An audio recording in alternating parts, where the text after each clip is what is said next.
हरे कृष्णा कृष्ण कृष्ण हरे हरे, हरे राम राम राम हरे हरे।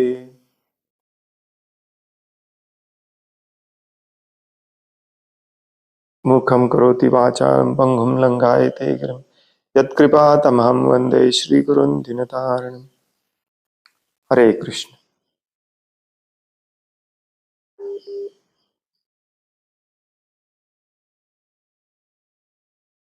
हे कधी कधी फोन खूपच त्रास देते। हरे कृष्ण। श्रीमद भगवद गीता जशी आहे तशी, भाषांतर आणि तात्पर्य कृष्ण कृपा श्रीमूर्ती श्री श्रीमद AC भक्तिवेदांत स्वामी प्रभुपाद यांच्याद्वारे आपण वाचायला सुरुवात केलेली आहे। अध्याय 2, त्याचं नाव आहे, कोणाला आठवतंय, सांख्य योग किंवा गीतेचे सार।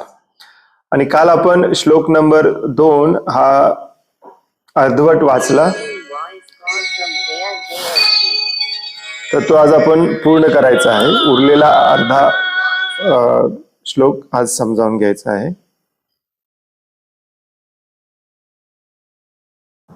Sometimes this gives too much trouble. तुझं नाहीच आहे कॉल इथे? या तुझं आल्यानंतरच सगळं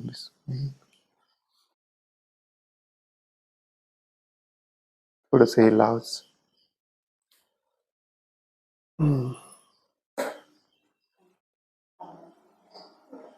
मागे। परत एकदा म्हणूया आपण श्लोक नंबर 2।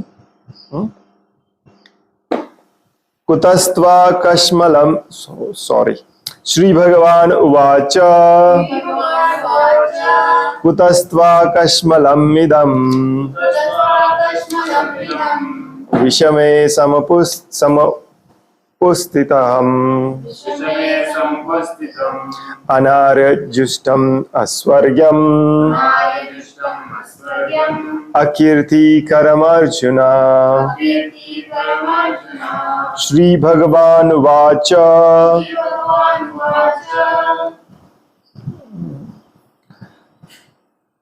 कुतस्त्वा कश्मलम् इदम् विषमे समुपस्थितम्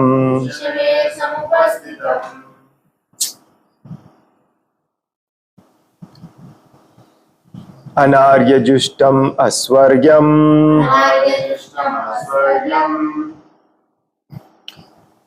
अकीर्तिकरम् Arjun. Take all calls on that question.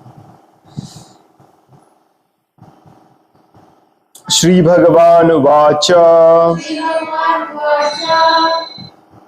कुतस्त्वा कश्मलम् इदम् विषमे समुपस्थितम् अनार्यजुष्टम् अस्वर्ग्यम् अकीर्तिकरम् Arjun.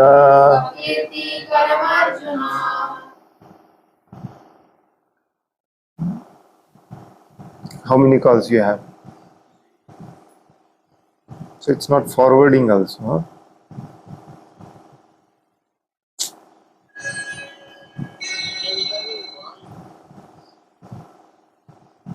Got it?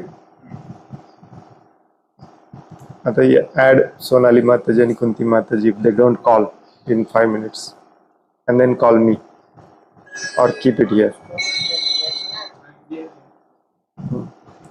Sorry. Shri भगवान वाच, परम पुरुषोत्तम श्री भगवान म्हणाले, कुतः कुठून, त्वा तुला, कश्मलम अशुद्ध, इदम हा शोक, विषमे या संकटाच्या वेळी, समुपस्थितम प्राप्त झाले, अनार्य ज्यांना जीवनाचे मूल्य कळत नाही अशा व्यक्ती.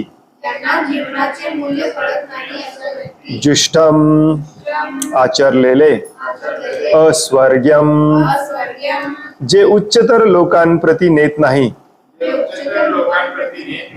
अकीर्ती दुष्कीर्ती. करम कारण. अर्जुन हे अर्जुन. भाषांतर आहे, पुरुषोत्तम श्री भगवान म्हणाले, हे अर्जुन, तुझ्यामध्ये अशा अशुद्ध गोष्टी कशा आल्या? ज्या मनुष्याला जीवनाच्या मूल्यांचे ज्ञान आहे त्याला या गोष्टी मुळीच शोभत नाहीत. या गोष्टी मनुष्याला उच्चतर लोकात जाण्यात नाही तर त्या त्याच्या दुष्कीर्तीला कारणीभूत आहेत.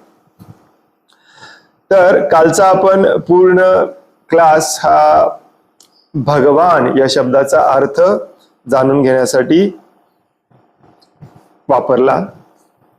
तर आज आपण या श्लोकामध्ये भगवान श्रीकृष्ण काय म्हणतात त्याच्याबद्दल चर्चा करणार आहोत. काय म्हणतात? ठळक अशा 3 गोष्टी आहेत सांगितल्यात. पहिली गोष्ट म्हणजे डायरेक्टली ते अर्जुनाला रागवायला सुरुवात करतात. काय पाहिजे काय की अशा अशुद्ध गोष्टी आल्या कुठून? म्हणजेच कसल्या अशुद्ध गोष्टी? जे पहिल्या अध्यायामध्ये अर्जुन म्हणतो, हे होईल, हे होईल, असं होईल, तसं होईल, मी युद्ध केलं तर असं होईल, मला युद्ध केलं नसलं पाहिजे, मला पाप लागेल, समाजाचं नुकसान होईल, माझ्या स्वजनांना बांधवांना मी कसं मारू, त्यांना मारायची जरी इच्छा झाली तरी ते मेल्यानंतर मी सुख राज्य सुख घेऊन करू काय? हजारो कारण सांगतो तो. आणि याला भगवंत म्हणतात सुरुवातीलाच पहिल्या वाक्यामध्ये, या सगळ्या अशुद्ध गोष्टी तुझ्या मनात आल्याच कुठून? व्हेरी इंटरेस्टिंग, हो की नाही? सगळ्यांच्यावरती शेरा मारून टाकतात भगवंत डायरेक्टली. ते सगळं काही बोलतेस ते सगळं चुकीचं आहे. आणि मग दुसरा महत्वाचा मुद्दा सांगतात ते म्हणजे अनार्य जुष्टम. आर्य. आर्य या शब्दाचा अर्थ असतो ज्या लोकांना जीवनाचा उद्देश माहिती आहे, जीवनाचं महत्व माहिती आहे. ज्या मनुष्याला जीवनाचं महत्व माहिती आहे, जीवनाचा उद्देश माहिती आहे, त्या व्यक्तीला आर्य म्हणतात. आणि ज्याला माहिती नाही त्याला अनार्य म्हणतात. मग इनडायरेक्टली भगवान श्रीकृष्ण अर्जुनाला म्हणतायत की हे तू अनार्यासारखं काय वागतोयस, विचार करतोयस? तुला तर जीवनाचा उद्देश माहिती असला पाहिजे. अचानक तुझ्या ज्ञानामध्ये हे दोष कुठून आले? जीवनाचं मूल्य माहिती आहे म्हणजे काय? जो परफेक्टली ज्ञानी आहे तो अजिबात त्या जीवनाच्या ध्येयापासून डळमळत नाही. जीवनाचं ध्येय काय आपल्याला माहिती असलं पाहिजे. तर ते थोडंसं आपण आज चर्चा करणार आहोत. आणि तिसरी गोष्ट सांगतात म्हणजे असं वागणारा जीवनातून मुक्त होणे तर खूप लांबची गोष्ट, त्याला स्वर्गाची पण प्राप्ती होत नाही. आणि स्वर्गाची प्राप्ती तर होतच नाही, याच जीवनामध्ये इथे या जन्मामध्ये त्याची दुष्कीर्ती पण होते. म्हणजे लोक त्याला वाईट म्हणायला लागतात. आता जनरली अर्जुन ज्या प्रकारे विचार करतोय त्याच्या कितीतरी करोडो पटीने स्वार्थी आणि देहात्मबुद्धीने आपण रोज विचार करतोय, रोज वागतोय. पण आपल्याला माहिती नाही आपण सगळेच अनार्य आहोत. आता भारतामध्ये एक संप्रदाय आहे त्याला आर्य समाज म्हटलं जातं. तुम्हाला माहिती आहे की नाही माहिती नाही. हे स्वतःला आर्यवादी किंवा आर्य त्यांचे काय म्हणायचं वंशज, पूर्वज, अँसेस्टर हे आर्य होते आणि आम्ही आर्य समाजवादी आहोत असं ते म्हणतात. पण ऍक्च्युली त्यांना पण माहिती नाही. हे सगळे म्हणजे माझं काही त्यांना नाव ठेवण्याचा उद्देश नाही आहे, परंतु कोणीही नुसते तेच नाही, हिंदूंमधले जे काही फाटे फुटलेले जेवढे काही धर्म जाती संप्रदाय आहेत,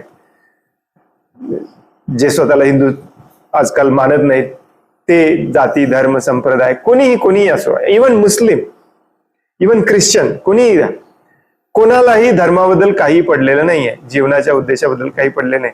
आज या समाजामध्ये प्रत्येक जण फक्त नावासाठी धर्माचं लेबल चिकटून फिरतो. है की नाही, जे त्याला जन्माच्या वेळी मिळालंय, बस, दुसरं काही नाही. जन्माच्या पहिल्या 5 मिनिटांमध्ये तुमची जात, तुमचं नाव, तुमचं जमात, व्हॉट इज कॉल्ड ट्राईब, तुमचा वर्ण, जात, धर्म सगळं 5 मिनिटात ठरवलं जातं जन्मल्या पहिल्या 5 मिनिटांमध्ये. आणि आपण आयुष्यभर त्याच्याबद्दल एकही प्रश्न न विचारता त्याच्यासाठी लढत राहतो. हे आपण विचार पण करत नाही की मला चॉईसेस दिला नाही की मी या धर्माचा असायला पाहिजे की नाही, मला चॉईसेस दिला नाही माझं नाव हे असायला पाहिजे की नाही, मला चॉईसेस दिला नाही माझं हे काम असायला, हो की नाही. एनिवे, इकडे परत येऊया आपण. तर आर्य समाज ज्याला म्हटलं जातं, त्यांना जीवनाचा उद्देश परफेक्टली माहिती असतो आणि त्या ज्ञानामध्ये ते पूर्णपणे स्थित असतात, जो भगवद्गीतेमध्ये दिलेला आहे. भगवद्गीतेचा उद्देशच आहे जीवनाचा उद्देश समजावून घेणे. तर हे आपण आता श्रील प्रभुपादांनी दिलेले शेवटचा पॅराग्राफ वाचूया आणि मग त्याच्यासोबत चर्चा करूया. तुम्ही जर भगवद्गीता सोबत घेऊन वाचत असाल तर हा या तात्पर्याचा सगळ्यात शेवटचा पॅराग्राफ, एकच पॅराग्राफ राहिलाय. काल आपण भगवान म्हणजे काय, ब्रह्म, परमात्मा, भगवान याच्यातला फरक काय आणि भगवान या शब्दाचा शब्दशः अर्थ काय, हे सगळं काल आपण जाणून घेतलं. पुढे श्रील प्रभुपाद म्हणतात, पूर्ण पुरुषोत्तम भगवंतांच्या उपस्थितीत अर्जुनाचा आपल्या नातलगांबद्दलचा शोक हा निश्चितच अशोभनीय आहे. त्याला शोभत नाही, कारण तो आर्य होता. तुमच्यापैकी काही लोकांनी महाभारत बघितलं असेल, B.R. चोप्राचं वगैरे, तर कधी कधी पांडवांच्या घरातले किंवा राजकुळातले किंवा कधी ब्राह्मणांचे देखील, द्रोणाचार्याची पत्नी वगैरे, त्यांच्या पतीला उद्देशून बोलताना म्हणतात आर्य. आठवतंय का? आर्य, आपकी आज्ञा हो तो मैं ये करती हूँ, आर्य कहाँ गए. बरेचदा आपण विचार करतो की काय भानगड आहे आर्य. मॉडर्न सायन्स मध्ये, मॉडर्न उत्क्रांतीच्या सिद्धांतामध्ये आपल्याला सांगितलं जातं की आर्य हे लोक हिमालयातून असे रशियातून असे वरून कुठून तरी इंडियात आले, त्यांना आर्य म्हणतात. ते पूर्णपणे चुकीचं आहे. आर्य या शब्द ऑलरेडी आपल्या शास्त्रांमध्ये करोडो वर्षांपूर्वी वापरलेला आहे. तुम्ही आता इथे बघू शकता भगवद्गीतेमध्ये, आणि त्या आर्य शब्दाचा अर्थ देखील संस्कृतमध्ये प्रॉपरली दिलेला आहे. आर्य म्हणजे जो परफेक्टली धर्माच्या नीती नियमांप्रमाणे जीवनाचा उद्देश हा या भौतिक जगामध्ये राहायचं नाही, आपल्याला या भवबंधनातून, या दुःखालयातून, या दुःखाच्या जागेपासून आपल्याला मुक्त व्हायचं आहे. हे ज्याला परफेक्टली माहिती असतं त्याला आर्य म्हणायचं. आता ते का माहिती असलं पाहिजे थोडीशी चर्चा करूया आपण, परंतु थोडक्यात लक्षात ठेवा. बऱ्याच जणांना प्रश्न असतो की काय फरक पडतो इथेच राहिलं तर. यांची श्रद्धा अजून उत्पन्न पण झालेली नसते. बऱ्याच जणांना असं वाटतं काय फरक पडतो इथे राहिलं तर. परंतु ज्याने हे शिकलंय, जो गुरुकुलमध्ये गेलाय, आचार्य द्रोणाचार्यांसारख्यांकडून शिक्षण घेतलेलं आहे, त्याच्यासाठी हे सगळं विसरणे आणि मूर्खासारखं बोलणे शोभा देत नाही, अशोभनीय आहे. Doesn't make any sense, okay नाही. आणि म्हणून श्रीकृष्ण कुत म्हणजे कुठून, म्हणजेच कुठून या शब्दात आपले आश्चर्य व्यक्त करतात. कुठून आलं? आपण पण कधी कधी बोलताना म्हणजे कुठून असला विचार करायला सुरुवात केला. आर्य म्हणून जाणल्या जाणाऱ्या सुशिक्षित समाजातील व्यक्तींकडून अशा प्रकारचे दौर्बल्य कधीच अपेक्षित नव्हते. ते पक्के असतात. आध्यात्मिक ज्ञानावर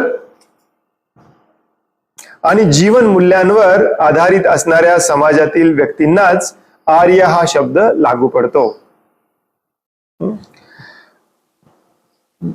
थोडक्यात हे समजावून घ्यायचं म्हणजे ज्याला भगवद्गीता परफेक्टली माहिती आहे आणि तो परफेक्टली भगवद्गीतेप्रमाणेच वागतो. जीवनाचं मूल्य माहिती आहे. या शब्दाचा अर्थ काय? जीवनाचं मूल्य. जीवनाच्या मूल्यांचे ज्ञान आहे. त्याच्याबद्दल आपण थोडीशी चर्चा करूया. जीवनाबद्दलच्या भौतिक संकल्पनेने पछाडलेल्या लोकांना जीवनाचे ध्येय हे परम सत्य श्री विष्णू किंवा श्री भगवान यांची प्राप्ती आहे याचे ज्ञान नसते. ते भौतिक जगाच्या बाह्यात्कारी रूपामध्ये आकर्षले गेल्यामुळे त्यांना मुक्ती म्हणजे काय याचे ज्ञान नसते. ज्या लोकांना भौतिक बंधनातून मुक्त कसे व्हावे याचे ज्ञान नसते त्यांना अनार्य म्हटले जाते. म्हणजे तो आर्य नाही.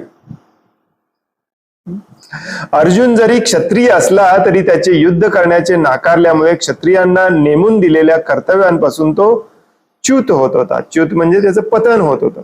पतनचा अर्थ असतो अगदी किंचितस देखील अधार्मिक वागणे. आता हे हळूहळू हे शब्द खूप वेळा येणार आहेत भगवद्गीतेमध्ये आणि तुमच्यापैकी बरेच जण ऑलरेडी भक्ती मार्गावरती आहेत. त्यांनी हे शब्द बऱ्याचदा ऐकले असतील. पतन झालं, पतित, आपण पतित जीव आहोत. एक्झॅक्टली म्हणजे काय हो की नाही.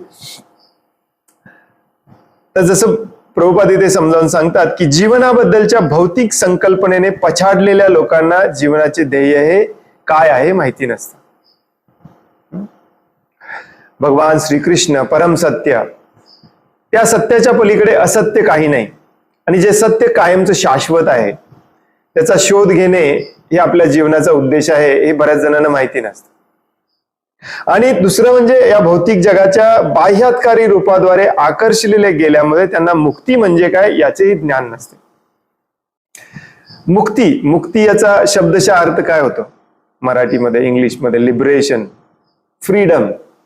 फ्री, फ्री असलं पाहिजे आपण, होय नाही. प्रत्येक जण त्याच्यासाठीच तळमळतोय, धडपडतोय. कुणीही मला बांधून ठेवलं नसलं पाहिजे, कुठलेही नियम बंधनं माझ्यावरती असले नसले पाहिजेत, कुठल्याही आयुष्य मर्यादा माझ्या असली नसली पाहिजे. मला सगळं आठवलं पाहिजे, मी कायम सुखी असलं पाहिजे. यांनी असं म्हटलं म्हणून मी असं वागलं नसलं पाहिजे, त्यांनी असं, मला कुठलंही बंधन नको. कोणाला मुक्त व्हायचंय? परंतु ज्याला असं वाटतं की या भौतिक जगामध्येच राहून आणि भौतिक सुख गोळा करून भौतिक सुखांच्या आधारावर मी मुक्त होऊ शकतो, हा त्याचा सगळ्यात मोठा अज्ञान असतो. जाणवत? आणि म्हणूनच मॅक्झिमम लोकांना याचं ज्ञान नसते की जीवनाचा उद्देश काय आहे. Krish, can you lift that little bit higher? It's exactly reflecting in this. Yeah, something, yeah, in the middle one or top one somewhere. Sorry. म्हणजेच काय, या भौतिक जगामध्ये प्रत्येक जण हा ईश्वर व्हायचा प्रयत्न करतोय. ईश्वर म्हणजे कंट्रोलर, की माझ्या कंट्रोलमध्ये सगळ्या गोष्टी असल्या पाहिजे. कारण कसं असतं तुम्हाला सांगतो, जोपर्यंत आपण स्टील लिटल मोर, या, जोपर्यंत आपल्या कंट्रोलमध्ये एखादी गोष्ट नसते तोपर्यंत आपल्याला आनंद मिळत नाही. यस, जीवनाचा सगळं, कोणालाही जाऊन विचारा, तुम्हाला सांगेल जीवनाचा उद्देश काय आहे, आनंद मिळवणे. आणि हे चुकीचं नाही आहे, शास्त्रामध्ये देखील हेच उद्देश सांगितलेला आहे. बऱ्याच जणांना वाटतं अध्यात्मवादी होणे किंवा अध्यात्मावर आणि जीवन मूल्यांवरती जीवन जगणे म्हणजे सुखाचा त्याग करणे. नो, सुख हे पाहिजेच, परंतु प्रॉब्लेम काय आहे, हे सुख मिळवायचं कसं हे आपल्याला माहिती नाही. आपण काय करतोय सध्या स्थितीमध्ये, हे सुख मिळवायचा प्रयत्न चुकीच्या दृष्टिकोनातून करतोय. कशा दृष्टिकोनातून करतोय? आपल्याला वाटतं ही जी माझ्या डोळ्यासमोर गोष्ट दिसते किंवा व्यक्ती दिसते किंवा कल्पना जी काही आहे, जे काही असू दे, ते माझ्या मालकीचं झालं पाहिजे. नंबर वन मालक झालं पाहिजे. नंबर 2, नुसतं मालक होऊन चालत नाही, माझ्या कंट्रोलमध्ये असलं पाहिजे. नुसतं मालक होऊन उपयोग काय? पत्नी माझ्या कंट्रोलमध्ये असली पाहिजे, पती माझ्या कंट्रोलमध्ये असला पाहिजे, मुलं माझ्या कंट्रोलमध्ये, बॉस विचार करतो माझे सगळे नोकर चाकर सगळे माझ्या कंट्रोलमध्ये असले पाहिजे. हा एक प्रकारचा आपल्याला जो खोटा अहंकार आहे आपला, मी शरीर आहे म्हणून, त्याला हे चालना देणाऱ्या गोष्टी असतात. गाडी तुम्हाला मिळाली, तुम्हाला असं डोक्यात बसलंय की मर्सिडीज जोपर्यंत मी घेत नाही तोपर्यंत मला सुख मिळणार नाही.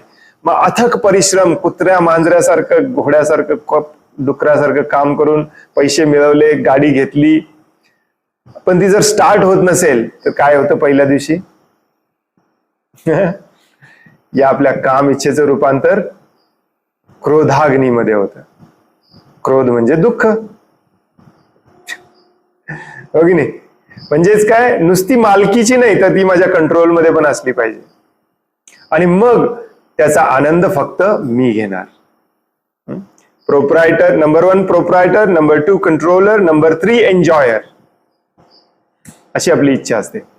आणि हे आपण या भ्रमात आहोत की या भौतिक जगातल्या भौतिक गोष्टी आपल्याला हे देऊ शकतात, आणि हे ज्याची जीवनाची संकल्पना आहे तो एक नंबरचा मूर्ख असतो. आणि अशी कोणाकोणाची संकल्पना आहे? आपल्या सगळ्यांचीच आहे. कलियुगामध्ये 99.99% लोकांची हीच संकल्पना आहे. भले तो म्हणेल की मी माझ्या कुटुंबासाठी कार्य करतो, मी माझ्या सुखासाठी करत नाही, शेवटी तेच आहे. त्याला काहीतरी इफ, किंतु परंतु असल्याशिवाय काही करतच नाही आपण या भौतिक जगामध्ये.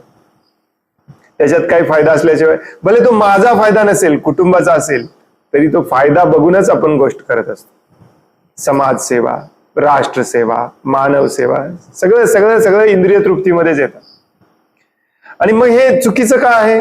हा जीवनाचा उद्देश का नसला पाहिजे? बरेच जण म्हणतात.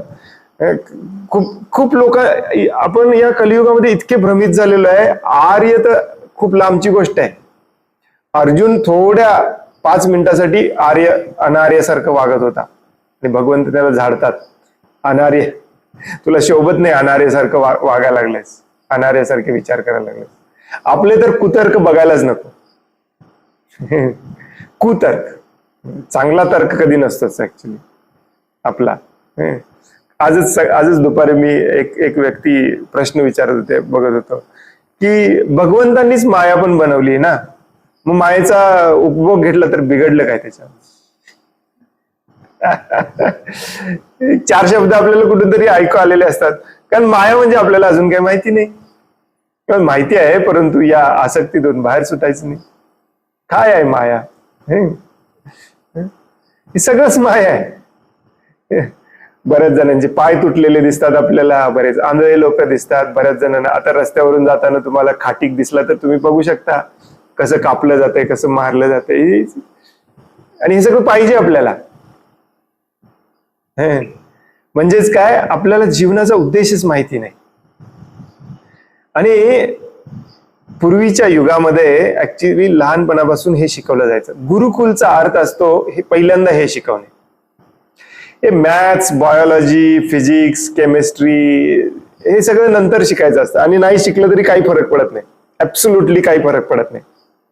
कित्येक जण तुम्हाला, म्हणजे प्रॅक्टिकली भौतिक दृष्ट्या देखील मी तुम्हाला हजारो जण दाखवू शकतो जे कधीही शाळेत गेले नाहीत, काहीही शिकले नाहीत, तुमच्यापेक्षा जास्त कमवतात, तुमच्यापेक्षा आयुष्य आरामात जगतात. हे आपल्या डोक्यात घुसवलंय. हे शाळा म्हणजे असतं, शाळेचा अर्थ असतो, गुरुकुलचा अर्थ असतो जीवनाचा उद्देश शिकवणे, त्यांना आर्य बनवणे. हे त्यांना समजावून सांगणे की इथे जन्म आहे, मृत्यू आहे, आणि जन्म आणि मृत्यू कोणालाही चुकलेलं नाही, कितीही प्रयत्न करा. हळूहळू याचा अभ्यास करणार आहोत आपण भगवद्गीतेमध्ये. पुढे भागवतामध्ये अगदी डिटेलमध्ये आहे की पृथ्वी आणि पृथ्वीसारखेच हजारो ग्रह आहेत, याला मृत्यूलोक म्हटलं जातं. तसंच वरती आपल्या काही असे हजारो ग्रह आहेत, त्यांना वेगवेगळी नावं आहेत. जसं वर जाऊ आपण तसं आयुष्य वाढत जातं, सुख वाढत जातं, दुःख कमी होत जातं. म्हणून म्हणतो आपण हे स्वर्गलोक येतेच येतं. बऱ्याच जणांना स्वर्गलोकाच्या पुढे काहीतरी आहे हे पण माहिती नाही. ही आपली अवस्था आहे आज कलियुगामध्ये. स्वर्गलोक भौतिक जगातच आहे, स्वर्गलोकाच्या वरही अजून लोक आहेत, जनलोक, तपलोक, अगदी ब्रह्मलोकापर्यंत. सगळ्यात टॉपमोस्ट लोक असतो ब्रह्मलोक, जिथे ब्रह्माजी राहतात. सगळ्यात जास्त आयुष्य असतं तिथे, मोजता येत नाही आपल्याला, नंबर 0 कमी पडतील एवढं आयुष्य असतं तिथे जन्म घेतला तर. दुःख तर अजिबात नाही, परंतु जन्म मृत्यू चुकला नाही. त्याला मृत्यू आहेच. तिथे जाण्यासाठी काय करावं लागतं? पुण्य कमवावं लागतं. हे भगवद्गीतेत दिलेलं आहे सगळं. असेच खाली 7 लोक आहेत, तिथे जाण्यासाठी काही करावं लागत नाही, आपोआप जातो तिथं माणूस. फक्त कुत्र्या मांजरासारखं वागावं लागतं. जे पशु समान वागतात ते खालच्या योनीमध्ये जन्म घेतात. आणि हे सोडून नरक आहे, जिथे आपल्याला स्पेशल शिक्षा दिली जाते आणि परत या 14 लोकांमध्ये सोडलं जातं. आणि इथेच फिरत असतो आपण. आता तुमची स्थिती सुखमय असेल म्हणून तुम्हाला वाटतं की हेच जीवन आहे, परंतु दुःखमय व्हायला इथे एक क्षण लागत नाही. आणि हे सगळ्यांनी बघितलेलं आहे, सगळ्यांनी अनुभवलेलं आहे. तरी पण इथून सुटायची इच्छा आपली होत नाही. त्यालाच म्हणायचं अनार्य. जो आर्य असतो त्याला त्याचं माइंड फिक्स असतं की हे जन्म आणि मृत्यूचं चक्कर आहे आणि या दोन्हीच्या मध्ये दुःखच दुःख आहे. मला इथून सुटायचंय, मला इथून बाहेर पडायचंय. आणि प्रत्येकाच्या जीवनाचा हा उद्देश असला पाहिजे. आता हे सुटायचंच का, हेच 99.99% लोकांना कलियुगामध्ये कळत नाही. पूर्वीच्या काळात निदान कळायचं तरी. आणि त्याच्यासाठीच भगवद्गीता ही आपली मोस्ट बेसिक आणि मोस्ट इम्पॉर्टंट असा आपल्या संस्कृतीमधला हा अतिशय महत्वाचा ग्रंथ आहे. भगवद्गीतेचं कामच हे आहे, जी श्रद्धा विझलेली आहे, जी श्रद्धा समाप्त झालेली आहे, त्या श्रद्धेला पुन्हा प्रज्वलित करणे.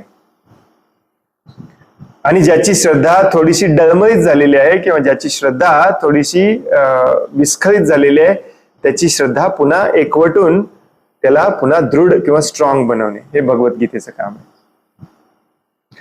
आणि म्हणून ते प्रत्येकासाठी आहे भगवद्गीता.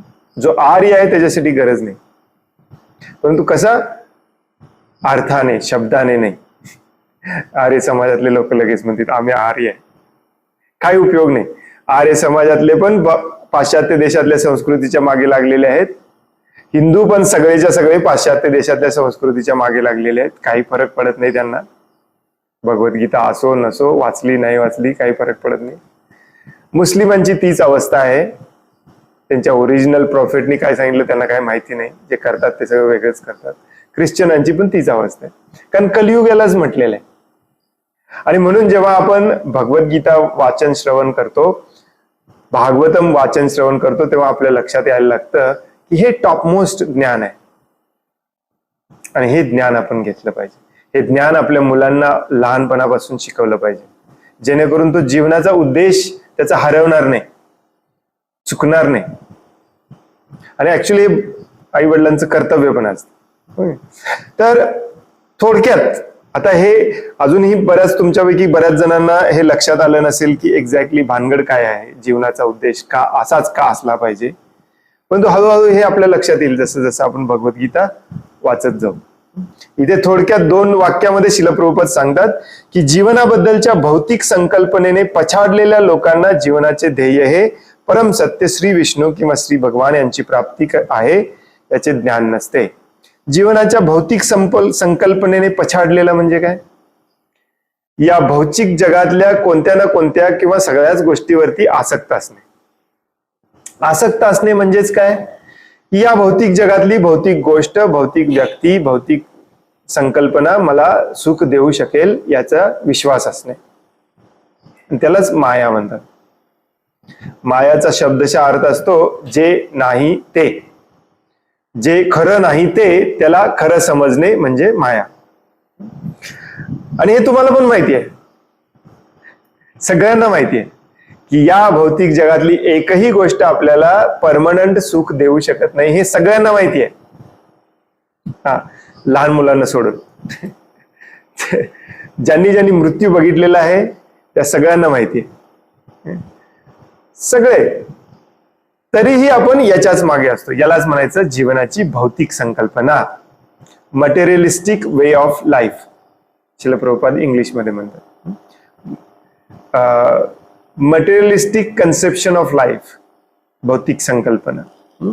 आणि दुसऱ्या वाक्यात काय म्हणतात प्रभुपाद? ते भौतिक जगाच्या बाह्यात्कारी रूपाद्वारे आकर्षलेले गेल्यामुळे त्यांना मुक्ती म्हणजे काय याचेही ज्ञान नसतं. आता मुक्ती, मुक्ती मगाशी मी सांगितलं, मुक्ती म्हणजे फ्री होणे.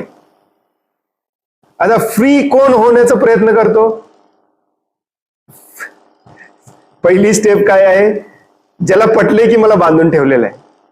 बरोबर आहे की नाही? ज्याला माहितीच नाही आहे, ज्याला पटलेलंच नाही आहे की मला बांधून ठेवलेलं आहे, तो मुक्त व्हायचा प्रयत्न पण करणार नाही. आणि आपली आत्ताची सध्याची स्थिती एक्झॅक्टली अशी आहे की आपण मुक्त व्हायचा प्रयत्नच करत नाही, कारण आपल्याला माहितीच नाही आपल्याला बांधून ठेवलेलं आहे.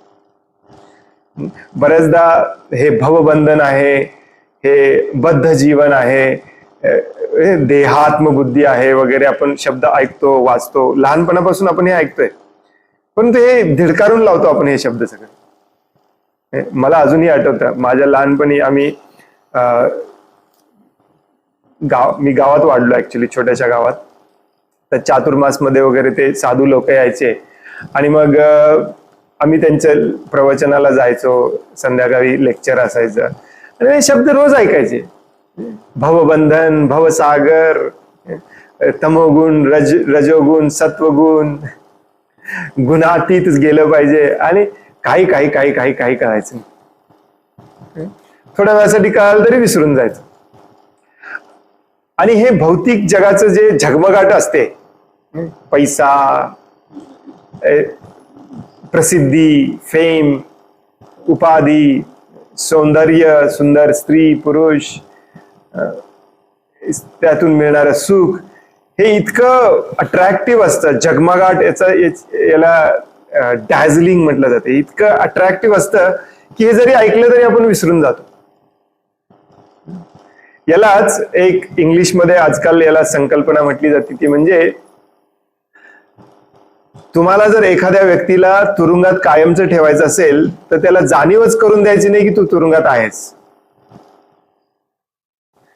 तशी आपली अवस्था आहे. मायेचं काम असतं आपल्याला जाणीव करून न देणे की तुम्ही तुरुंगात आहात, तुम्ही बांधलेले आहात, तुम्ही बद्ध आहात. अगदी कर्कच्च बांधलेलं आहे आपल्याला, तरी आपल्याला ते कळत नाही. आता दोष मायेचा पण नसतो, दोष आपलाच असतो. आपली ती इच्छा असते, म्हणून त्याचं आपल्याला प्रलोभन दिलं जातं.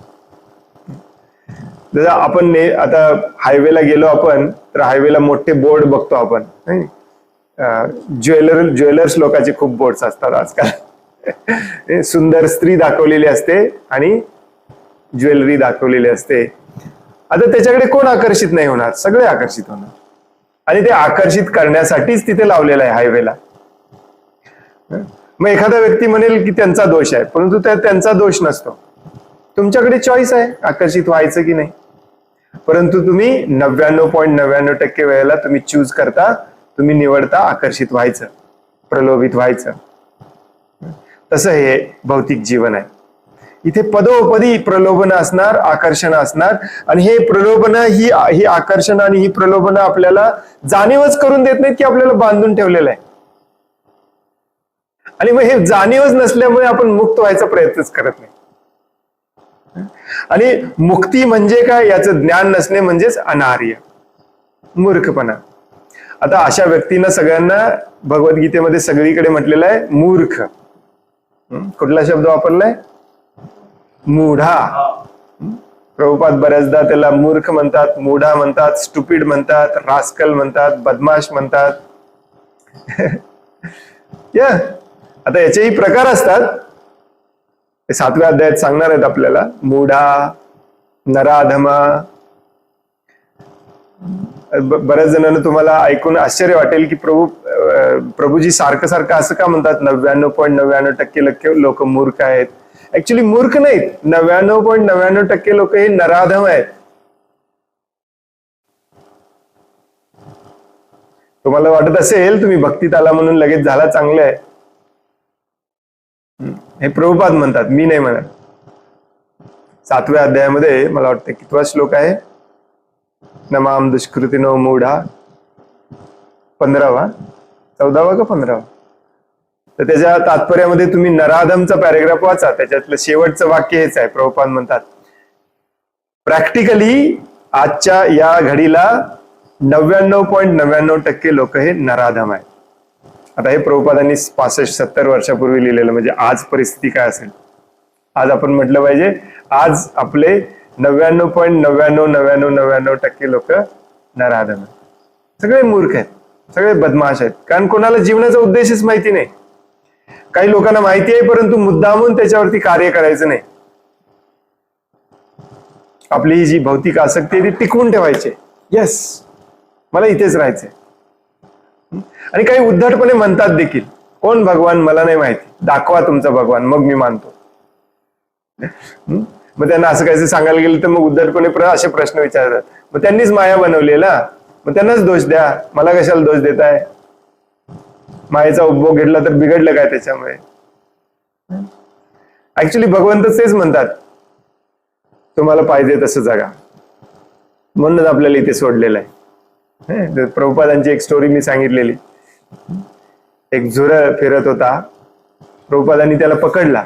सगळ्यांना आश्चर्य वाटलं, प्रभुपादांनी झुरळ का पकडलं. प्रभुपाद खिडकीजवळ गेले आणि झुरळाला बाहेर सोडलं आणि म्हटले, जा, पूर्ण जग तुझ्यासाठी आहे, जसं वागायचं तसं वाग. आणि वळले आणि आपल्या शिष्यांना सांगितले, भगवान श्रीकृष्ण देखील आपल्याला हेच सांगत आहे. तुझी इच्छा आहे, तुला कसं वागायचं तसे वाग, परंतु त्याचे जे परिणाम होतील ते तुलाच भोगायला लागणार आहे. आणि परिणाम हे 100% होणारच. आणि मेन 4 परिणाम कोणाला सुटलेले नाहीये. जन्म, मृत्यू, जरा, जरा म्हणजे म्हातारपण, आणि व्याधी, व्याधी म्हणजे आजारपण. कोणीच सुटू शकत नाही याच्यातून. ब्रह्मदेव सुटू शकत नाही, कोणीच सुटू शकत नाही. तर हे जीवनाचं उद्देश फिक्स माहिती असलं पाहिजे आपल्याला. आणि हे जीवनाचं उद्देश माहिती असणारा कायम या भवबंधनाला, या बांधलेल्या गोष्टींना घाबरून असतो. सदैव विचार करत असतो की याच्यातून बाहेर कसं पडायचं. आणि तो खरा ज्ञानी असतो. आणि अर्जुन काही वेळापुरता तसा वागत नाहीये, तसा विचार करत नाहीये, म्हणून त्याला भगवान म्हणतात, तुला शोभा देत नाही. तर हे असतं आर्य आणि अनार्य, दोनच शब्दात, दोनच वाक्यात प्रभुपादांनी सांगितलं इथे. आणि काय सांगतात प्रभुपाद, अर्जुन जरी क्षत्रिय असला तरी त्याने युद्ध करण्याचे नाकारल्यामुळे क्षत्रियांना नेमून दिलेल्या कर्तव्यापासून तो पतित होत होता, त्याचं पतन होत होतं, च्युत होत होतं. आता उरलेला 3रा पॉइंट या श्लोकाचा, तो म्हणजे याच्याने तुला मुक्ती तर खूप लांबची गोष्ट, स्वर्ग पण मिळणार नाही. आणि स्वर्ग मिळणार नाही ते मिळणार नाही, उलट तुझं समाजामध्ये नाव खराब होईल. की आपल्या आजोबांना बघून हा आमचं रक्षण करायचं विसरला, हा कसला राजा. राजाचं कर्तव्य असतं प्रजेचं रक्षण करणे. समोर आजोबाला बघितला, गुरुला बघितला आणि आपला धर्म विसरला, म्हणून तुला नावं ठेवतील. हे शेवटचा मुद्दा खडसावून सांगतात भगवंत. क्षत्रिय होता, त्याने कर्तव्य केलं पाहिजे, परंतु तू करत नाही. तर अशा प्रकारची भ्याड वृत्ती ही अनार्यांनाच शोभणारी होती. अशा रीतीने कर्तव्य भ्रष्ट होणे एखाद्याला आध्यात्मिक जीवनामध्ये प्रगती करण्यास सहाय्यक तर होतेच, होतच नाही होतेच म्हणा. अशा प्रकारे रीतीने कर्तव्य भ्रष्ट होणे एखाद्याला आध्यात्मिक जीवनामध्ये प्रगती करण्यास सहाय्यक तर होतच नाही, आणि या जगतामध्ये कीर्तिमान होण्याची संधी सुद्धा त्याला मिळत नाही. लोक नाव ठेवतात. लोक नाव हे त्यालाच ठेवत असतात जो अधर्माच्या नावावरती असतो, अधर्माच्या मार्गावरती असतो, म्हणजे जो चुकीचं वागतो, म्हणजेच जो आपल्या कर्तव्याचं पालन करत. म्हणूनच आजकाल लोकांना पण माहिती आहे सगळेच बदमाश आहेत, सगळेच नालायक आहेत, सगळेच हरामखोर आहेत, सगळ्यांना माहिती आहे. म्हणून स्वतः पैसे घालून आपलं नाव करून घेतात. हे जे लावतात ना बोर्ड, बर्थडेचे, किंवा मी हे केलं, मी ते केलं, कोणी कुत्र विचारत नाही. जे त्याच्यावरती टाळ्या वाजवणार असतात ते पण मागे जाऊन थुकतात.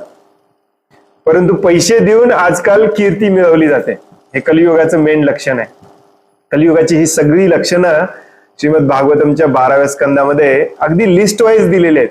1, 2, 3, 4 ते ऐकल्यावरती आपल्याला वाटतं की कलियुग प्रॉपर चाललेलं आहे. कोण आजकाल कोणाला चांगलं म्हणतो सांगा? या समाजामध्ये कोणाला आपण चांगलं म्हणतो? फॉर एक्झाम्पल, थोडक्यात, जो खरं बोलतो. नाही, सिंपल. कोणाला आपण चांगला व्यक्ती म्हणतो? जो खरं म्हणतो, जो लोभी नाहीये, नाही, जो कामी नाहीये, जो क्रोधी नाहीये, जो स्वार्थी नाहीये, जो दुसऱ्यावर प्रेम करतो, दुसऱ्यांची सेवा करतो. आणि हे यालाच धर्म म्हणतात.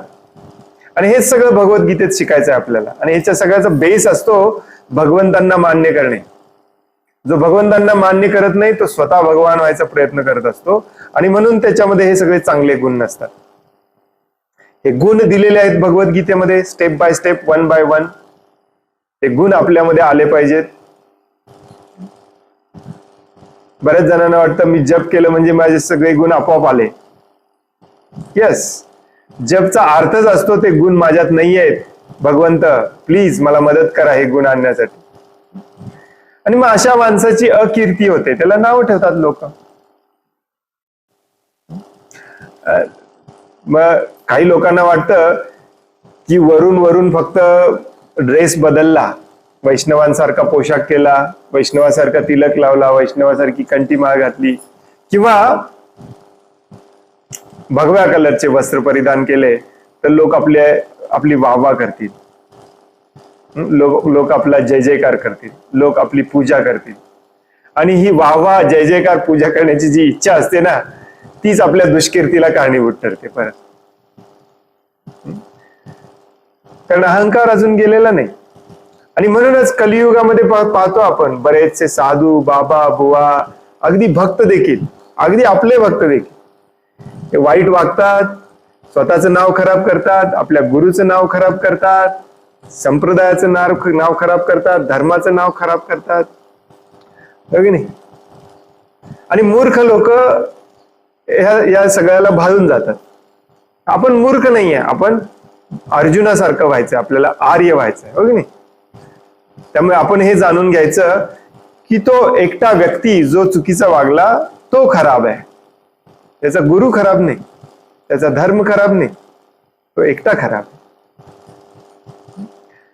तर चुकीचे वागल्याने समाजामध्ये आपली दुष्कीर्ती होते, चांगलं वागण्याने आपली समाजामध्ये कीर्ती होते. ऑफकोर्स कोणताही व्यक्ती समाजामध्ये आपली कीर्ती व्हावी म्हणून चांगलं वागत नसतो, परंतु आपोआप होते त्याची. आणि चांगलं वागणं म्हणजेच आपल्या धर्माचं पालन करणे, कर्तव्याचं पालन करणे, चांगले सद्गुण आपल्यामध्ये विकसित करणे. ते नाही झाले की लोक नाव ठेवणार. इझी आहे. प्रत्येक वेळेला भगवद्गीतेचा सगळे आपले हे जे तात्पर्य आहेत, प्रभुपादांनी भावार्थ म्हणायचं, याला तात्पर्य पण म्हटलं नसलं पाहिजे, हे आपल्यासाठी समजावून घेण्यासाठी दिलेत की आपण आपल्या जीवनामध्ये हे कसं समजावून घ्यायचं. हे व्हेरी इम्पॉर्टंट. तर या श्लोकाचा अर्थ काय आपण घ्यायचा की अर्जुनाला आर्य नाही म्हणून भगवंत खडसावून सांगतायत. आणि आपल्याला आपल्या भगवद्गीतेच्या सुरुवातीला आपण चर्चा केलेली आहे की आपल्याला अर्जुन व्हायचं आहे, म्हणजेच आपल्याला देखील आर्य व्हायचं आहे, म्हणजेच आपल्याला जीवनाचा उद्देश जाणून घ्यायचा आहे आणि त्याच्याप्रमाणे वागायचं आहे. नाही वागलं तर आपली काय होईल? दुष्कीर्ती होईल. हरे कृष्ण. तिसरा वाचायचं मी प्लॅन करत होतो, परंतु उद्याच वाचूया. कारण भगवंत खूप कठोर शब्दामध्ये अर्जुनाला अजून रागवणार आहे. आणि आपल्याला पण अर्जुना थ्रू ऍक्च्युली ते आपल्यालाच रागवत आहेत, हो की नाही? हरे कृष्ण. कोणाला काही प्रश्न आहे, काही सांगायचं आहे? हरे कृष्ण प्रभूजी, दंडवत प्रणाम. हरे कृष्ण प्रभू, दंडवत प्रणाम. म्हणजे आर्य शब्द आपण नाही, त्याच्यात पण आपल्याला शाळेत शिकवला, उत्तरेकडे असतात, नॉर्मली उत्तरेकडे राहत होते. द्रविड एक असं आर्य आणि द्रविड दक्षिणेकडे राहतात, त्यांचं काय शास्त्रामध्ये आहे का काय अर्थ वगैरे, किंवा त्यांचं काय संस्कृती भागवतांमध्ये आहे काय? द्रविड हा शब्द मी ते कधी ऐकलेला नाहीये, परंतु द्रविड हा म्हणजे ऐकलेला नाही, म्हणजे शास्त्रात मी पाहिलेला नाहीये. परंतु मला पण भगवद्गीतेत कुठं सापडलं नाही. म्हटलं भागवतम मध्ये असेल का, कारण ती पण सगळ्या इतिहासामध्ये द्रविड पण भरपूर वेळा आलाय. हो, कारण त्याचा जो तुम्ही अर्थ सांगितला तोच त्याचा द्रविड एकत्र शब्दशः अर्थ झाले आहे. आता ते सगळे, ते नंतर कालांतराने एकत्र झाले, संस्कृती मिक्स झाली असं काय बरंच वेळा कुठेतरी ऐकलं, म्हणजे इतिहासात पण आहे. येस, कारण इतिहासात आहे, कारण त्याचा जो अर्थ आहे तो तुम्ही सांगितला तोच अर्थ आहे. द्रविड म्हणजे दक्षिणेतले, परंतु आर्यचा अर्थ उत्तरातले नाही आहे. प्रभुपाद अगदी स्पष्टपणे सांगतात, आर्यचा अर्थ उत्तरेकडून आलेले नाही. जे आपल्याला शाळेत शिकवलं ते चुकीचं शिकवलं. आर्यचा अर्थ असतो ज्याला जीवन मूल्य माहिती आहे तो, आणि सगळे आर्य होते भारतवर्षामध्ये, सगळीकडे आर्य होते. त्यामुळे हे उत्तरेकडून आलेले आर्य वगैरे हे चुकीचा इतिहास आहे. इतिहास बऱ्याचदा चुकीचा शिकवला जातो, कारण इतिहास चुकीचा लिहिलाच जातो. कारण इतिहास हा नेहमी जिंकलेल्यांनी लिहिलेला असतो, हरलेल्याला इतिहास लिहिण्याचा अधिकार नसतो. त्यामुळे इतिहास बऱ्याच वेळेला चुकीचा असतो.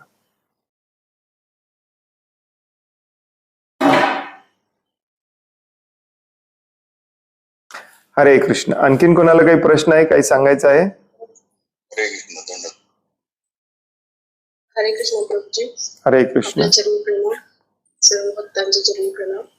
प्रभूजी, माझा प्रश्न परवाच्या तुमच्या प्रवचनावर आहे. तुम्ही जे वर्णाश्रमाबद्दल सांगत होता, माझा असा प्रश्न आहे की ब्राह्मण कोणाला म्हणायचं आणि वैष्णव कोणाला म्हणायचं, आणि ब्राह्मण श्रेष्ठ आहे की वैष्णव श्रेष्ठ आहे? ब्राह्मण, क्षत्रिय, वैश्य, शूद्र हे 4 वर्ण भगवंतांनी निर्माण केले, हे काम समाजामध्ये कुणी काय केलं पाहिजे याच्यासाठी. वैष्णव याच्यामध्ये येत नाही. हे जे 4 वर्ण आहेत, हे 4 वर्ण भौतिक जगामध्ये आपण भगवंतांची प्राप्ती करण्यासाठी कशा प्रकारचं काम करत करत जीवन जगलं पाहिजे, त्या वर्णाला वर्ण म्हणतात. याची विभागणी नेहमी ही कामावरून आणि गुणांवरून केली जाते, आणि हे 4च असतात. वैष्णव याच्यामध्ये कधीच आणायचं नाही, कारण वैष्णव हा ब्राह्मण असू शकतो, वैष्णव हा क्षत्रिय असू शकतो, वैष्णव हा वैश्य असू शकतो, वैष्णव हा शूद्र देखील असू शकतो. वैष्णवचा अर्थ असतो जो भगवंतांना पूर्णपणे शरण गेलेला आहे, जो भगवंतांचा शुद्ध भक्त आहे. मग तो ब्राह्मणी असू शकतो, क्षत्रिय असू शकतो, वैश्य असू शकतो, शूद्रही असू शकतो. जेव्हा आपण वर्णाश्रम बिघडलंय आणि वर्णाश्रम पुन्हा निर्माण केलं पाहिजे असं म्हणतो, याचा अर्थ असं नाही की आपल्याला फक्त ब्राह्मण निर्माण करायचे, आपल्याला वैष्णव निर्माण करायचे आहेत. यस, जीवनाचा उद्देश आहे वैष्णव होणे. आवाज गेला बरोबर येतोय प्रभू. जीवनाचा उद्देश आहे वैष्णव होणे, परंतु असं नाही की जीवनाचा उद्देश ब्राह्मण होणे. नो, हे भौतिक जगामध्ये आहे, ब्राह्मण, क्षत्रिय, वैश्य, शूद्र. परंतु हे भौतिक जगामध्ये आहे म्हणून हे टाळायचं पण नाही, कारण ते भगवंतांनी बनवलेलं आहे आपल्याच वैष्णव होण्याच्या प्रगतीसाठी. जो ब्रह्म जाणतो तो ब्राह्मण असतो, परंतु जो विष्णूंना जाणतो तो वैष्णव असतो. ब्रह्म जानाति इति ब्राह्मण, परंतु विष्णूला जाणतो तो वैष्णव. त्यामुळे सगळे वैष्णव होऊ शकतात. आपल्याला ब्राह्मण वैष्णव बनवायचे आहेत, क्षत्रिय वैष्णव बनवायचे आहेत, वैश्य वैष्णव बनवायचे आहेत, आणि शूद्र वैष्णव बनवायचे. हे ऐकायला थोडस विचित्र आणि आश्चर्यकारक वाटतं, बट येस, भगवंत देखील 9व्या अध्यायामध्ये सांगतात की सगळे कोणीही असू दे, अगदी त्याच्या खालच्या योनीत जन्मलेले देखील माझे भक्त होऊ शकतात, म्हणजेच वैष्णव होऊ शकतात. आणि याच्यामध्ये काही कॉम्पिटिशन नसते, ब्राह्मण श्रेष्ठ का वैष्णव श्रेष्ठ. वैष्णव हा सदैव श्रेष्ठ असतो, मग तो शूद्र जरी असला तरी. कारण वैष्णवचा अर्थ, त्याला जीवनाचा उद्देश कळाला, जो विष्णूंना शरण गेला, तो या भौतिक जगातून मुक्त झाला. ब्राह्मण होईलच असं नाही.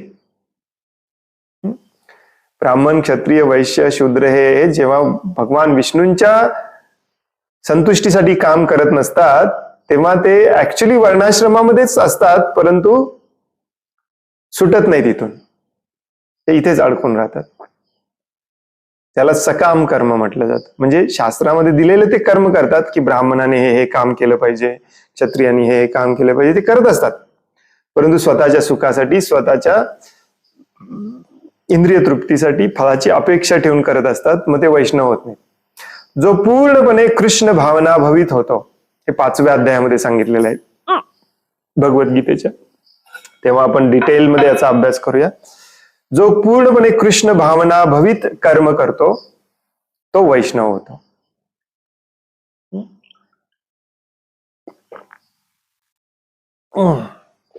एक्सक्यूज मी, उचकी लागली.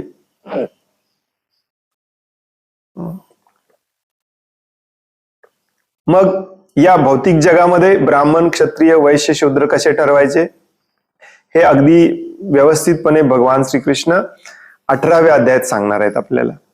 तेव्हा आपण डिटेलमध्ये याच्यावर चर्चा करूया. आणि इवन मोर डिटेलमध्ये भागवतामध्ये सांगितलेलं आहे.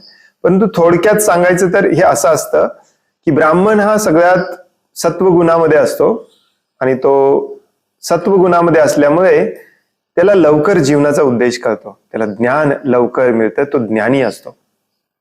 आणि त्याला जीवनाचा उद्देश आणि ज्ञान माहिती असल्यामुळे त्याचं काम एकच असतं, तो पैशाच्या भौतिक गोष्टींच्या मागे लागत नाही, कारण त्याला कळालंय. कोण मूर्ख व्यक्ती परत पैशाच्या आणि भौतिक गोष्टीच्या मागे लागेल. त्यामुळे ब्राह्मण हा एकदम सिंपल लाईफ जगतो.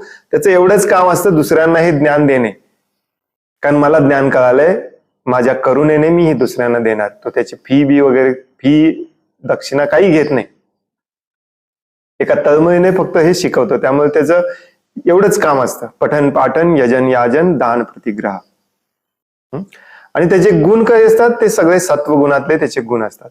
क्षमा, दमा, तप, शौच, सगळे सत्वगुणाचे गुण त्याच्यामध्ये असतात. हे सत्वगुणाचे, रजोगुणाचे, तमोगुणाचे गुण आपण 14व्या आणि 17व्या अध्यायामध्ये डिटेलमध्ये शिकणार आहोत. आणि मग तो हेच भगवान श्रीकृष्णांची सेवा म्हणून हे काम करतो, दुसऱ्यांना ज्ञान देणे, दुसऱ्यांना मार्गदर्शन करणे. जिथे बुद्धिमत्ता लागते तिथे ब्राह्मणाची गरज असते. क्षत्रिय हा रजोगुणामध्ये असतो, त्याचे गुण असतात शौर्य, करुणा, 18व्या अध्यायात सांगितलेलं आहे. मग त्याचं काम काय असतं, समाजाचं रक्षण करणे. कशापासून, अधर्मापासून. समाजाची व्यवस्था मॅनेजमेंट करणे, समाजाच्या कल्याणासाठी काम करणे, म्हणजेच धर्माच्या रक्षणासाठी काम करणे. आणि मग तो जेव्हा हे काम स्वतःचं राज्य मिळवून स्वतः आयुष करण्यासाठी न करता भगवंतांची सेवा म्हणून करतो, तेव्हा तो देखील वैष्णव बनतो. वैश्याचं काम असतं उत्पादन करणे. आता ब्राह्मण काम करत नाही, क्षत्रिय काम करत नाही, मग यांना खायला प्यायला कोण घालणार, वैश्याचं काम असतं सगळ्या समाजाला खायला प्यायला घालणे. वैश्याची मेन 2 कामं सांगितलीत भगवद्गीतेमध्ये, कृषी आणि गोरक्षा, शेती आणि गायींचं पालन करणे. कारण या 2 गोष्टीतून आपल्याला संपत्ती मिळते, धनधान्य आणि दूध दुभतं मिळतं. तो वैश्य स्वतःसाठी करत नाही, तो समाजासाठी करतो. का, कारण ब्राह्मण मला ज्ञान देत आहेत, क्षत्रिय माझं रक्षण करतायत, हे माझं कर्तव्य आहे, मी त्यांना हे उत्पन्न करून देणे. म्हणून तो देखील वैष्णव होतो, तर या भावनेने केला तर. आणि शूद्र हा तमोगुणामध्ये असतो, त्याला नाही ज्ञान असतं, नाही त्याच्यामध्ये शौर्य असतं, नाही उत्पन्न करण्याची कला असते. मग तो काय करतो, या तिघांची सेवा करतो. तो म्हणतो, तुम्ही मला ज्ञान देताय जीवनाबद्दलचं, तुम्ही माझं रक्षण करताय अधर्मापासून, तुम्ही मला या जीवनामध्ये जीवन टिकवून ठेवण्यासाठी धनधान्य देताय, तर मी तुमची सेवा करतो परतफेड म्हणून, आणि आपण सगळे मिळून वैष्णव होऊया. तोही वैष्णव होतो. तर अशा प्रकारची जी समाज व्यवस्था असते ती परफेक्ट समाज व्यवस्था असते, जी भगवान श्रीकृष्णांनी स्वतः बनवलेली आहे. आपल्याला बऱ्याचदा हे कन्फ्युजिंगली सांगितलं जातं की वैष्णव ब्राह्मणापेक्षा श्रेष्ठ असतो. हे पूर्णपणे बोगस फिलॉसॉफी आहे, काही संबंधच नाहीये त्याच्यामध्ये. हे 4 वर्ण आणि वैष्णव ह्याचा काही संबंध नाहीये. यस, थोड्यात बघायला गेलं तर ब्राह्मण हा खूप ज्ञानी असतो, त्यामुळे त्याला लवकर समजतं की मला वैष्णव झालं पाहिजे. परंतु तेवढाच तो कृपामयी आणि दयाळू असतो, तो एकटा वैष्णव बनत नाही, तो सगळ्यांना सांगतो देखील की तुम्ही पण वैष्णव व्हा, हेच जीवनाचा उद्देश आहे. अगदी तडफडून तळमळीने सांगतो. तो खरा ब्राह्मण असतो. मी ब्राह्मण आहे, मलाच फक्त माहिती आहे. तो शूद्राच्या पण खालचा असतो. It's very important to understand. हे सगळ्यात पहिल्यांदा मी जेव्हा ऐकलं तेव्हा मला पण असा बॉम्ब फुटल्यासारखं एकदम आश्चर्यकारक वाटलं होतं की म्हणजे हे मी माझ्या गुरु महाराजांकडून ऐकलं की प्रभुपाद सांगतात की आपल्याला ब्राह्मण वैष्णव बनवायचे आहेत, क्षत्रिय वैष्णव बनवायचे आहेत, वैश्य वैष्णव बनवायचे आहेत, शूद्र वैष्णव बनवायचे आहेत आणि स्त्री वैष्णव बनवायचे. कारण स्त्रियांना वर्ण नसतो. स्त्रिया ब्राह्मण क्षत्रिय वर्ण वैश्य शूद्र नसतात. स्त्रियांना स्त्री धर्म असतो. म्हणून ते वैष्णव होणार नाहीत काय? ते पण वैष्णव होणार. त्यांना पण वैष्णव व्हायचा तेवढाच अधिकार आहे. भगवद्गीतेच्या 9व्या अध्यायात 30व्या श्लोकात भगवंत अगदी क्लिअरली सांगतात. 30व्या नाही, त्याच्याच अलीकडे पलीकडे कुठेतरी. होपफुली क्लिअर झाला असेल तुमचं. हरे कृष्ण. हरे कृष्ण प्रभूजी. शूद्र जो असतो त्याला सेवा करायचा अधिकार दिलेला आहे. सेवा तर सगळ्याच ज्यात म्हणजे आत्म्याचा गुणच आहे की सेवा करणे. येस. तर मग ते कसं पाहायचं आपण? म्हणजे सेवा करणे हे ते प्रत्येकालाच, प्रत्येक जण हा कुठल्या ना कुणाची तरी सेवाच करत असतो. मग याच सेवा वेगळी. शूद्राचं काम असतं परिचार्यात्मिका. परिचार्य म्हणजे काय? तो दुसऱ्यावर अवलंबून असतो काय? परिचार्यात्मिका. तो स्वतः कमवू शकत नाही, स्वतः राहू शकत नाही. शूद्राला कोणीतरी पाहिजेच त्याचं जीवन चालवण्यासाठी. एकतर तो वैश्याकडे जाऊन काम करतो किंवा क्षत्रियाकडे जाऊन काम करतो किंवा ब्राह्मणाकडे जाऊन काम करतो. तो स्वतः काही करू शकत नाही. त्याला सगळे सेवाच करत असतात. आता हे अजून एक चुकीचं कन्सेप्ट आपल्या, हे वर्णाश्रम प्रॉपरली माहित नसल्यामुळे हे सगळे शब्दांची जम्बलिंग होते आपली. सेवा सगळ्यांनाच करायची आहे, पण आपल्या डोक्यात घुसवलं जातं शूद्राने एकट्यानेच सेवा करायची. नो. ब्राह्मण जेव्हा ज्ञान देत असतो शूद्राला की बाबा जीवनाचा उद्देश हा आहे, हे मी तुला समजावून सांगतो. ब्राह्मण काय, तो पण सेवाच करतोय. हे नाही, ब्राह्मण शूद्राची सेवा करते. जेव्हा राजा क्षत्रिय रक्षण करतो प्रजेचं, प्रजेसाठी चांगलं काम करतो, तो काय करतोय? तो सेवाच करतोय प्रजेचे. सगळे सेवा करत असतात. सेवा न करता कुणीही राहू शकत नाही. शूद्राचं काम हे सेवा नसतं. शूद्राचं लक्षण सांगितलेलं आहे परिचार्यात्मिका. परिचार्यात्मिका म्हणजे काय? तो स्वतः इंडिपेंडेंटली राहू शकत नाही. प्रभुपाद कधी कधी खूप कठोर शब्दामध्ये सांगतात. ते शब्द मी वापरत नाही, तुमचे अजून कन्फ्युजन होईल. आजच दुपारी मी लेक्चर ऐकत होतो, प्रभुपाद सांगत होते शूद्राला मास्टर पाहिजे, त्याच्याशिवाय तो राहू शकत नाही. जसं कुत्र्याला मालक पाहिजे. आता हे ऐकल्यावर अजून आपल्याला वाटतं अरे बापरे, शूद्र व्हायला नको. पण तो शूद्र होणे पण खूप चांगलं आहे. आपण सध्या शूद्राच्याही खालच्या आहोत. सगळे आपण सगळे शूद्राच्या खालच्या. शूद्र झाल्याशिवाय आपण भक्त पण होऊ शकत नाही. खूप चांगलं असतं शूद्र होणे देखील. भागवतम मधले शूद्राची लक्षणं आपण जर वाचली तर 2 सेकंदात तुमच्या लक्षात येईल आपण शूद्र नाहीये. नारद मुनी सांगतात शूद्र असा असतो, शूद्र असा असतो. तुम्हाला बऱ्याच जणांना माहिती नसेल, शूद्र हा खूप स्वच्छ असतो. नारद मुनी सांगतात शूद्र हा नेहमी सत्य बोलतो. कारण का? त्याला मालकाकडे राहायचं असतं. शुद्ध हा खूप प्रामाणिक असतो. कुठे आपण शूद्र नाहीच आहे. सेवा, जसं माताजींचं पण सांगितलंय, माताजींचं मेन काम आहे सेवा करणे. याचा अर्थ असा नाही की माताजीच फक्त सेवा करणार आणि प्रभूजी फक्त सेवा घेणार. सेवा करणे म्हणजे काय? सगळ्यांनाच सेवा करायची आहे, परंतु माताजींचं काम असतं घर सांभाळणे आणि प्रभूजींचं काम असतं घरासाठी लागणारे वस्तू आणून देणे. सेवा प्रत्येक जीवाला सेवा करावी लागते आणि तो करतच असतो. केल्याशिवाय राहूच शकत नाही. आजकालचा उद्धट, पफडफ, दांभिक ब्रह्मबंधू जो ब्राह्मणाच्या घरात जन्मलाय पण तो ब्राह्मणाचे काही गुण नाहीत त्याच्यामध्ये, तो भले म्हणेल मी पूजा अर्चा करणार, मला तुम्ही दक्षिणा दिली पाहिजे, पण तो पूजा अर्चा म्हणजे काय? तुम्ही दुसऱ्याची सेवाच करत असता. नाही तर तुम्हाला गरज काय तिथे त्याच्या घरात जाऊन एवढे 4 तास मंत्र तंत्र म्हणाय, ही पण सेवाच आहे ना. सगळेच सेवा करत असतात, परंतु शूद्राचा धर्म असतो परिचार्यात्मिका. आपल्या उपजीविकेसाठी तो सदैव दुसऱ्यावरती अवलंबून असतो, असा त्याचा अर्थ असतो. हरे कृष्ण. हरे कृष्ण. खूप खूप धन्यवाद. प्रभूजी तुमचे रेकॉर्डिंग मिळेल का आम्हाला आणि कुठं मिळेल काय? येस, युट्यूब वरती लाईव्ह असतं हे, आणि युट्यूब वरती तुम्ही ग्रुप मध्ये नाही आहे का?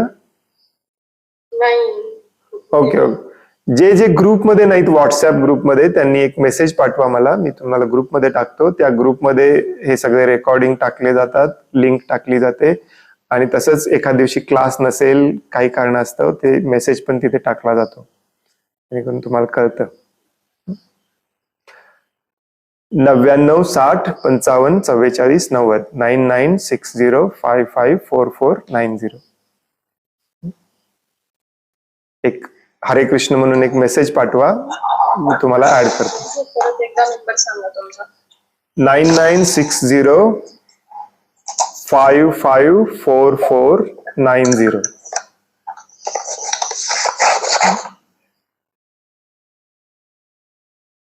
धन्यवाद.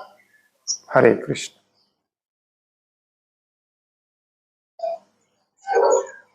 हरे कृष्ण प्रभूजी. हरे कृष्ण. हा प्रभूजी, आयुष्यात येणारे संकट, कष्ट, त्रास यांना घाबरून भयभीत होणं हे सुद्धा अनार्याप्रमाणेच आहे का? येस. अभक्ताचं पहिलं लक्षण असतं भय, भक्ताचं पहिलं लक्षण असतं अभय. हे 16व्या अध्यायात आपण शिकणार आहोत. चिंता, भय आणि शोक हे भौतिक संकल्पनेचं मेन लक्षण असतं. भयमुक्त होणे हे अभक्ताचं पहिलं लक्षण असतं, भक्ताचं पहिलं लक्षण असतं. भक्त म्हणजे पहिली गोष्ट म्हणजे तो भयभीत नसला पाहिजे कुठल्याही गोष्टी.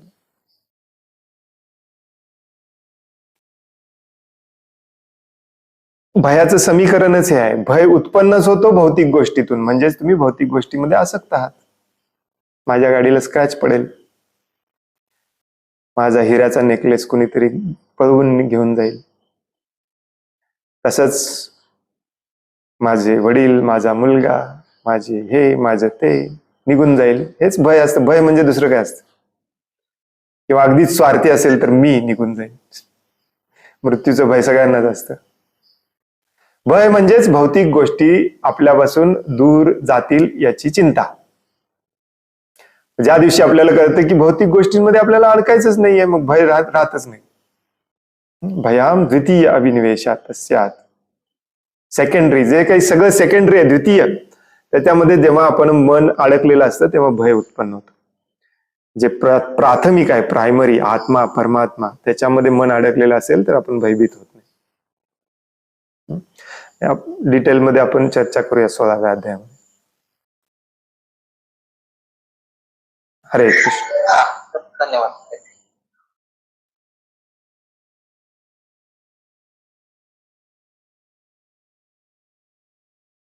आणखीन कोणाला काही प्रश्न आहे, काही सांगायचं आहे?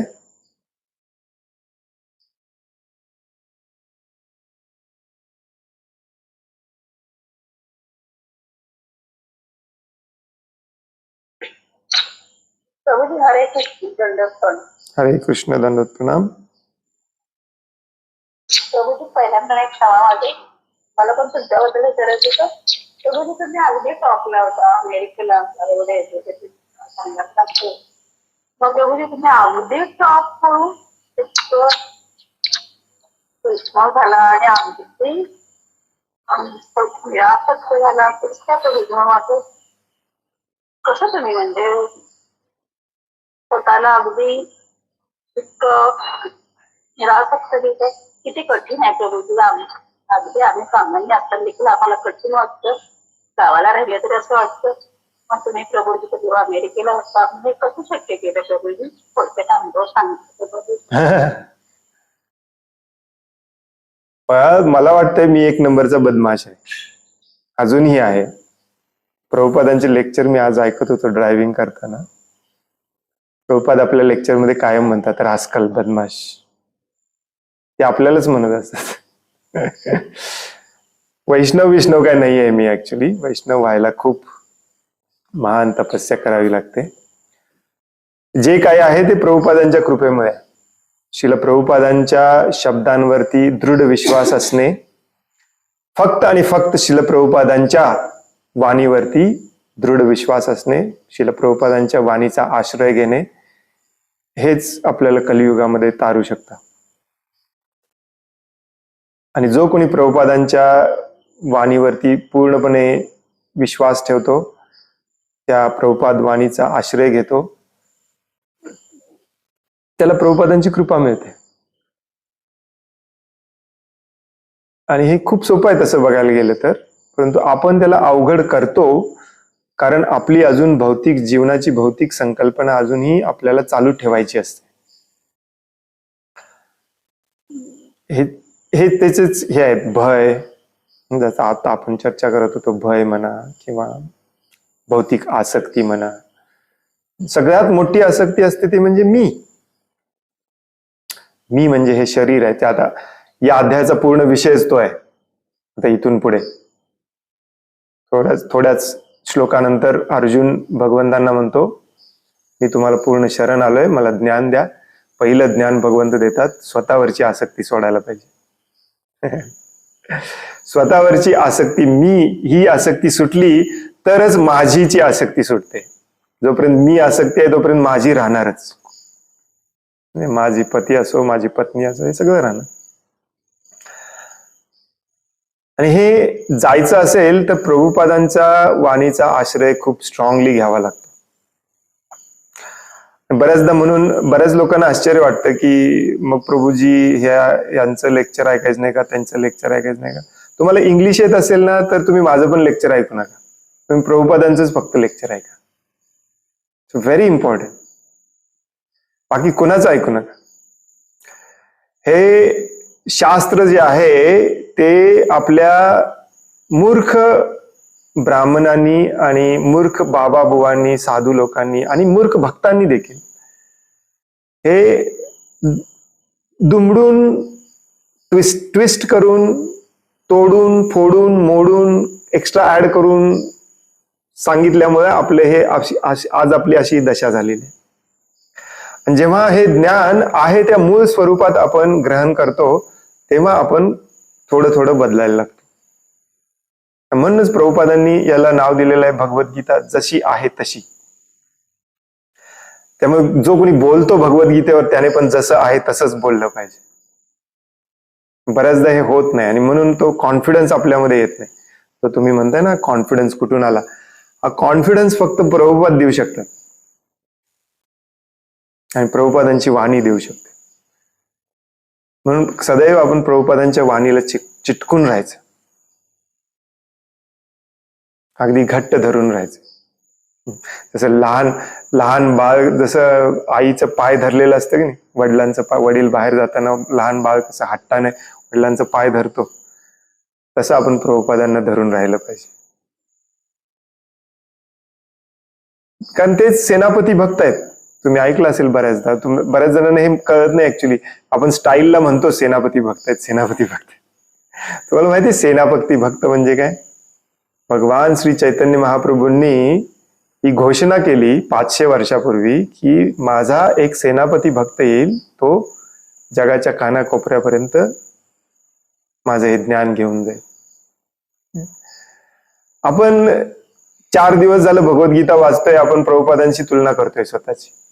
प्रभुपादांपेक्षा जास्त प्रसिद्धी आपल्याला पाहिजे असते आणि म्हणून आपण हे ज्ञान दुमडून सांगायचा प्रयत्न करतो. प्रभुपादांची तुलना पुढचे 10,000 वर्ष होणार नाही कोणाशीही, कारण स्वतः भगवान श्रीकृष्णांनी त्यांना पाठवले सेनापती म्हणून. चैतन्य महाप्रभू हे स्वतः भगवान श्रीकृष्ण आहेत. किंवा तुमच्यापैकी काही जण श्रीमती राधाराणींना मानत असतील तर स्वतः श्रीमती राधाराणींनी प्रभुपादांना पाठवलंय सेनापती भक्त म्हणून, कारण श्री चैतन्य महाप्रभू हे श्रीमती राधाराणीच्या भावामध्ये आले होते.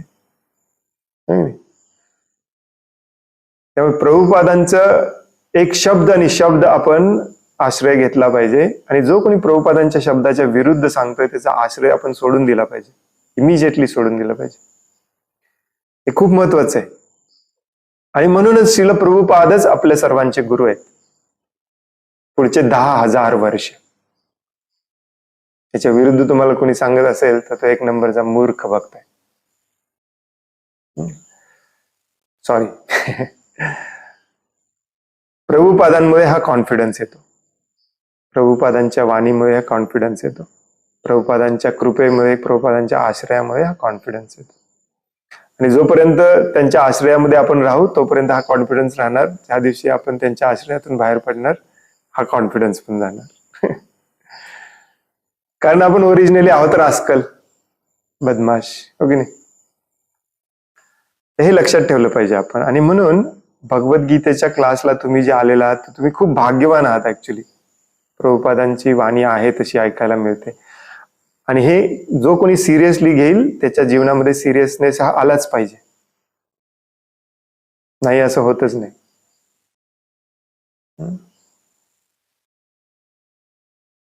हरे कृष्ण.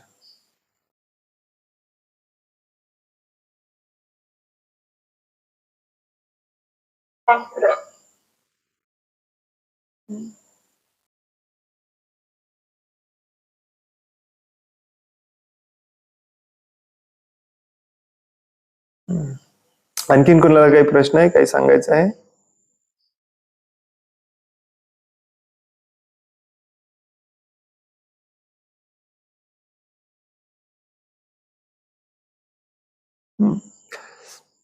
खूप खूप धन्यवाद.